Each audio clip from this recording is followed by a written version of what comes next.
Assalamualaikum warahmatullahi wabarakatuh. Pada video kali ini kita akan belajar tentang perubahan materi dan juga pemisahan campuran. Langsung saja kita masuk ke pembahasannya. Jadi di alam ini itu terdapat fenomena atau kejadian yang bisa kita alami, dan karena sering terjadi setiap hari, kita tidak pernah memperhatikannya. Nah, pernahkah kalian lihat gambar seperti ini? Ini ada gambar lilin. Ini ada gambar lilin. Nah, apa yang terjadi pada sumbu dan batangnya ini? Nah, pada saat lilin menyala, dapat kita lihat sumbu lilin yang semula putih berubah menjadi hitam kelam dan menjadi arang. Sedangkan pada batangnya itu nampak berubah menjadi cair. Lilin yang terbakar tersebut mengalami dua perubahan, yaitu perubahan pada sumbu menjadi arang dan perubahan pada batang yang menjadi cair.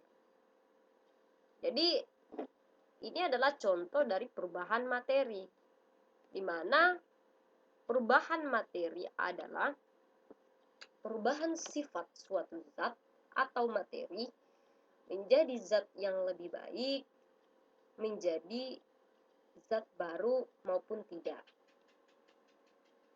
Nah, perubahan materi itu diklasifikasikan atau dikelompokkan menjadi dua. Ada perubahan fisika, ada perubahan kimia. Nah, perubahan fisika adalah perubahan suatu zat atau materi menjadi zat yang lain, baik menjadi zat baru maupun tidak. Nah, zat dapat mengalami perubahan mulai dari wujud yang bersifat sementara sampai perubahan bentuk zat lain yang bersifat tetap. Nah, perubahan fisika ini ada contoh ya. Perubahan fisika di sini ada gambar. Nah, perubahan fisika perubahan suatu zat dalam hal bentuk, wujud atau ukuran, tetapi tidak merubah zat tersebut menjadi zat baru. Contoh perubahan fisika yaitu benang ini diubah menjadi kain benang dan mengalami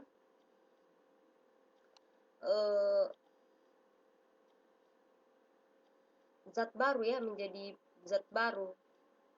Nah, contoh tadi perubahan benang diubah menjadi kimia, benang mengalami perubahan wujud mulai dari bentuk dan ukuran yang tadi awalnya hanya seutas benang, lalu kemudian menjadi selembar atau segulung kain yang siap dijahit menjadi baju yang bagus.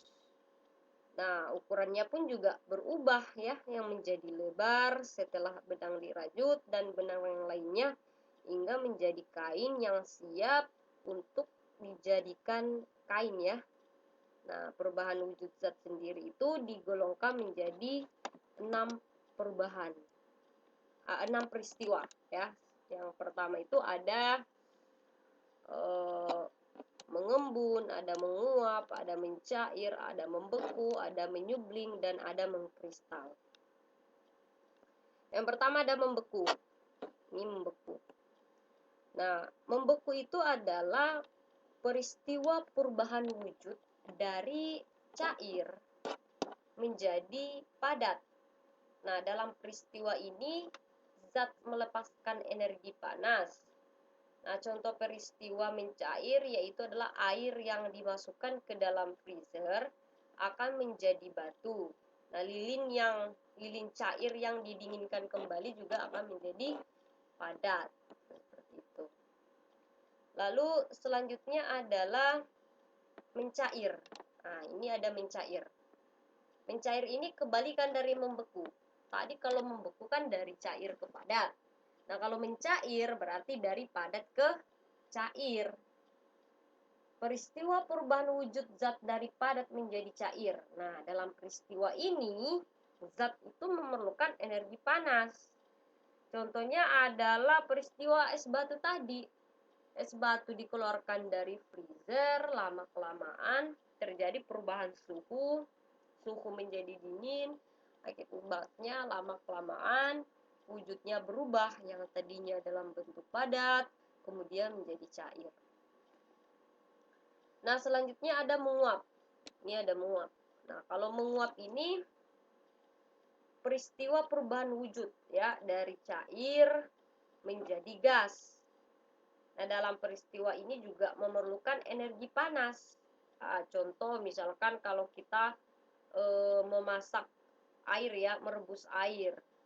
Jika dibiarkan, lama-kelamaan air tersebut akan habis karena mengalami proses penguapan. Nah, bensin yang dibiarkan berada pada tempat terbuka lama-lama juga akan habis karena berubah menjadi gas. Lalu selanjutnya ada mengembun. Nah, apa itu mengembun? Ini mengembun, kebalikan daripada menguap. Kalau tadi menguap dari cair ke gas, kalau mengembun itu dari gas ke cair. Nah, mengembun itu merupakan peristiwa perubahan wujud dari gas menjadi cair. Nah, dalam peristiwa ini zat itu melepaskan energi panas. Contoh mengembun adalah ketika kita menyimpan es batu dalam sebuah gelas, maka bagian gelasnya itu akan mengembun. Di pagi hari juga kan ada embun, mengembun. Oke. Selanjutnya ada apa lagi nih? Selain mengembun ada menyublim. Menyublim itu dari wujud zat padat ke gas. Kebalikannya ada mengkristal, dari wujud gas ke padat. Oke, selanjutnya perubahan kimia. Tadi sudah perubahan fisika. Sekarang kita perubahan kimia. Nah, perubahan kimia itu adalah perubahan dari suatu zat atau materi yang menyebabkan terbentuknya zat baru. Oh, perubahan fisika tadi tidak terbentuk zat baru ya.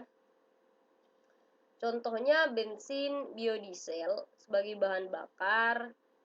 Nah, itu kan bensin itu yang awalnya berupa zat cair itu akan menjadi asap knalpot. Itu contoh dalam kehidupan sehari-hari. Contoh lagi, misalkan kayu yang dibakar akan menjadi arang, kertas yang dibakar itu juga akan menjadi arang.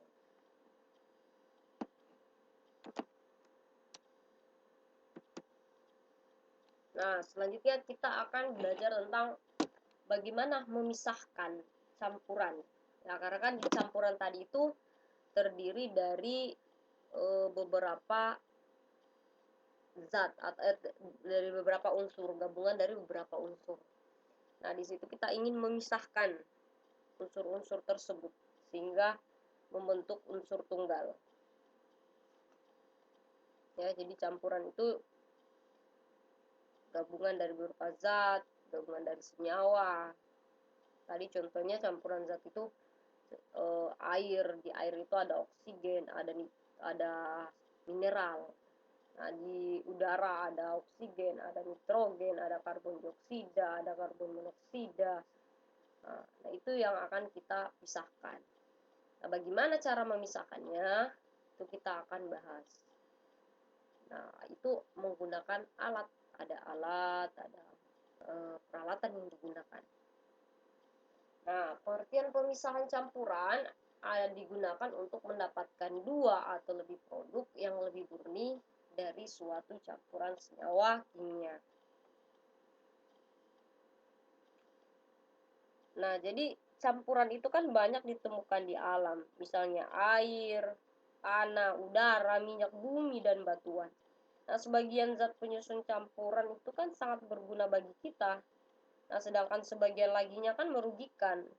Nah, jadi perlu dipisahkan antara yang merugikan dan Nah, zat-zat merugikan ini yang perlu kita buang, yang perlu kita pisahkan dari zat penyusun yang berguna, supaya yang berguna ini bisa kita manfaatkan di dalam kehidupan sehari-hari kita.